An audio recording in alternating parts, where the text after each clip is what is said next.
नमस्कार साथियों, आप देख रहे हैं एक्टिव जीआरएस और आज हम आपके सामने समय प्रबंधन को लेकर के समय के सर्वश्रेष्ठ उपयोग का दूसरा सिद्धांत आज आपको बताऊंगा।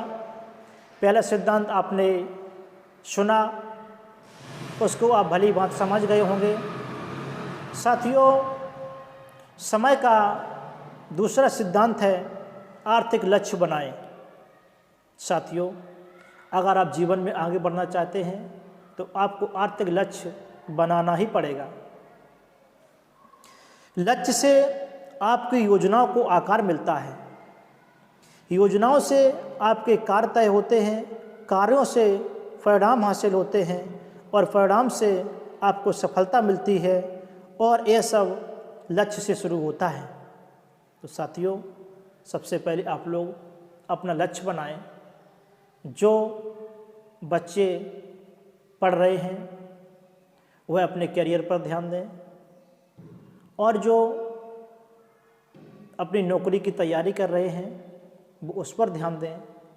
मेरा तात्पर्य कहने का ये है, जो व्यक्ति अपने काम में लगा है उस काम को और बेहतर करे और एक अच्छा लक्ष्य बनाए। अब आर्थिक लक्ष्य आप कैसे बनाओगे, मैं उसी के बारे में आज आपको बताऊंगा। अगर आपका कोई लक्ष्य नहीं है तो आपकी सफलता संदिग्ध है। अगर आपने कोई लक्ष्य नहीं बनाया है तो इसका मतलब है कि आप सफल नहीं हो सकते।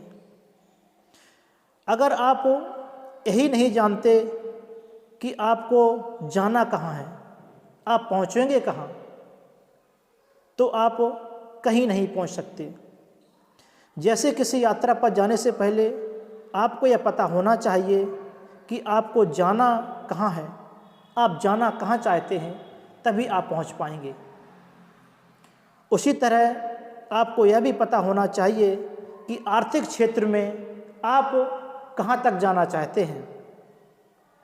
आर्थिक क्षेत्र में आप कैसी गाड़ी चाहते हैं, कैसा बंगला चाहते हैं और आप आर्थिक लक्ष्य की पूर्ति कहाँ तक करेंगे, ये आपको तय करना होगा, तभी आप वहाँ तक पहुँच सकते हैं। अगर आप जीवन में कुछ करना चाहते हैं तो यह जान लें कि लक्ष्य के बिना कोई काम चलने वाला नहीं है। लक्ष्य दो प्रकार के होते हैं, एक सामान्य लक्ष्य और एक निश्चित लक्ष्य। इसको हमको समझना होगा कि आपका जो लक्ष्य है वो सामान्य है या फिर निश्चित है। अगर हम इसको और डिफाइन करें और परिभाषित करें तो मैं आपसे कहूँ, सामान्यतः लक्ष्य इस प्रकार के होते हैं, मैं और ज़्यादा मेहनत करूँगा,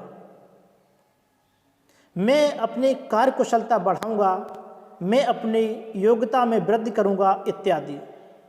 अगर आपके लक्ष्य इस प्रकार के हैं तो यह आपके सामान्य लक्ष्य हैं।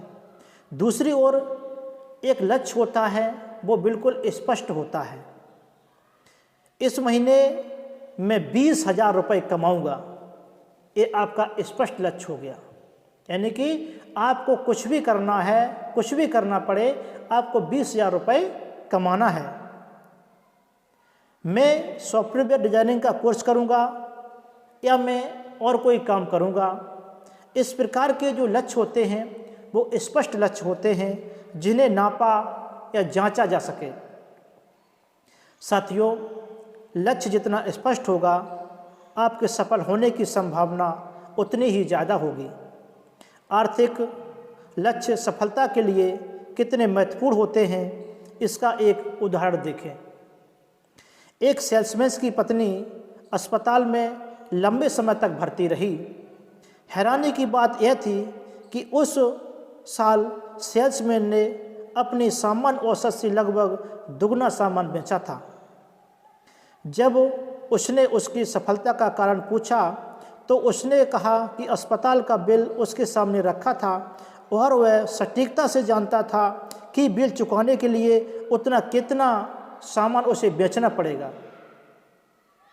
इस उदाहरण से यह स्पष्ट हो जाता है कि अगर कोई मनुष्य ठान ले तो वह अपने आर्थिक लक्ष्य हासिल कर सकता है, बशर्ते उसके सामने स्पष्ट लक्ष्य हो।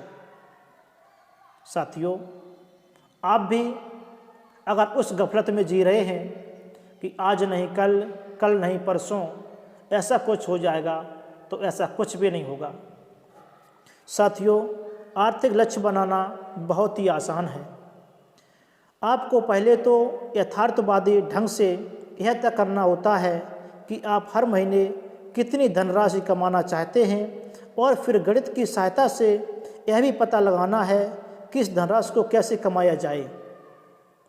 अगर हम एक उदाहरण देखें, अगर किसी दुकानदार को मान लें कि वह 1 लाख रुपए महीना कमाना चाहता है, तो उसे यह प्रोडक्ट बेचने पर 50 रुपये का लाभ होगा।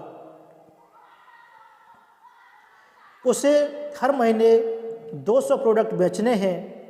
यदि वह महीने के 25 दिन काम करता है तो उसे हर दिन 8 प्रोडक्ट बेचने होंगे। औसत का यह आंकड़ा जानने के लिए अब वह काम को नहीं टाल सकता। अब वह मूड न होने या बोरियत का बहाना भी नहीं बना सकता, इसलिए क्योंकि कागज़ पर अंकों का गणित उसे बता रहा है कि अगर लक्ष्य प्राप्त करना है तो उसे हर दिन इतना काम करना ही पड़ेगा। स्पष्ट लक्ष्य होने पर आपको हर पल पता रहता है कि आपको कितनी प्रगति की है और यह संतोषजनक है या नहीं। ऊपर दिए गए उदाहरण में अगर दुकानदार शाम तक 8 प्रोडक्ट बेच लेता है तो वह जान जाएगा कि उसने आज का लक्ष्य पूरा कर लिया है। परंतु अगर वह 8 प्रोडक्ट नहीं बेच पाता है तो उसे एहसास हो जाएगा कि उसने मासिक लक्ष्य तक पहुंचने के लिए अगले दिन उसे 8 प्रोडक्ट ज़्यादा बेचने होंगे। इसलिए साथियों, आप लोग भी आर्थिक लक्ष्य जरूर बनाएं। आपने देखा होगा, आप लोग मैच खेलते हैं, मैच देखते हैं। आर्थिक लक्ष्य 2020 मैच के लक्ष्य की तरह होते हैं। बाद में खेलने वाली टीम जानती है कि उसको कितने रन बनाने हैं और कितनी पारियों में बनाने हैं। आर्थिक लक्ष्य बनाना और उसके संदर्भ में अपनी प्रगति की जांच करते रहना बेहद ज़रूरी है। साथियों, मैं कुछ इस पर ज़्यादा नहीं बताऊंगा, क्योंकि अगला हमारा जो टॉपिक है बहुत ही अच्छा टॉपिक है समय प्रबंधन को लेकर के। अगर आपको वह फसल पसंद नहीं है जो आप काट रहे हैं, अगर आपको वह फसल पसंद नहीं है जो आप काट रहे हैं, तो उस बीज की जांच करें जिसको आप बो रहे हैं।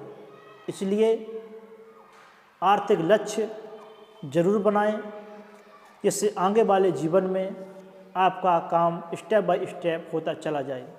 आशा करता हूँ आप लोग अच्छे से समझ गए होंगे कि लक्ष्य बनाना क्यों ज़रूरी है, आर्थिक लक्ष्य बनाना क्यों जरूरी। अगला वीडियो आपके सामने लेकर के आऊँगा। अगर आपने चैनल को सब्सक्राइब नहीं किया है तो प्लीज़ चैनल को सब्सक्राइब कर लीजिएगा, क्योंकि नई नई जानकारियाँ आपको मिल सकें। धन्यवाद, थैंक यू।